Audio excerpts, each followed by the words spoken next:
ကဘာပေါ်မှာအန်ရဲ့ရှိဆုံးတတဝါ9မျိုး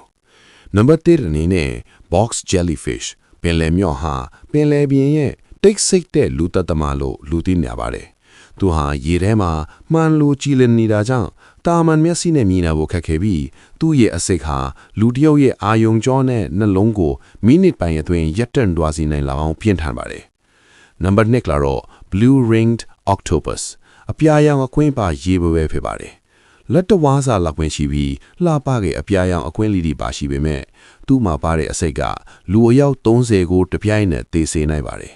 အခုတည်းထိသူ့အတွင်းအစိတ်ဖြည့်စေမရှိသေးသလိုအကိုက်ခံရရင်နာကျင်မှုမရှိပဲခန္ဓာကိုယ်တစ်ခုလုံးကိုချက်ချင်းလေးဖြတ်သွားစေနိုင်ပါတယ်နံပါတ်3အနေနဲ့ထူးခြားတဲ့ golden poison frog ရွှေရောင်အစိတ်ပြင်းဖားပဲဖြစ်ပါတယ်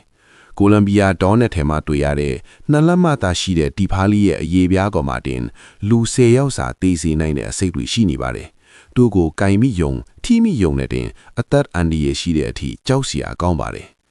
နံပါတ်4ကတော့ပင်လယ်ထဲမှာတွေ့ရတတ်တဲ့ cone snail ကုန်းပုံစံခရုထည့်ပါတယ်ရိုးရိုးခရုလေးလိုထင်ရပြီမဲ့သူ့ရဲ့အစိတ်လွတ်တဲ့များကနေထွက်လာတဲ့အစိတ်တစ်စက်ခါလူပေါင်း20ကိုတေဆုံးစေနိုင်စွမ်းရှိပါတယ်အကိုက်ခံရရင် cigarette ဒလိမကုန်းကင်းပါတင်အတက်ပြောက်နိုင်လို့ cigarette snail လို့တောင်တင်စားကြပါတယ်နံပါတ်5မြောက်နောက်ဆုံးတစ်ခုကတော့ stonefish ကြောက်ငါးဖြစ်ပါတယ်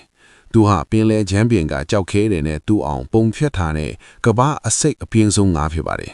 အကယ်၍သူ့ကိုကြောက်ခဲအမိုက်နဲ့နင်းမိခဲ့ရင်တော့မခံမရပ်နိုင်အောင်နာကျင်မှုနဲ့အတူအသက်ဆုံးရှုံးရတဲ့အထိအန်ဒီရဲ့ပေးနိုင်တဲ့တထဝါပဲဖြစ်ပါတယ်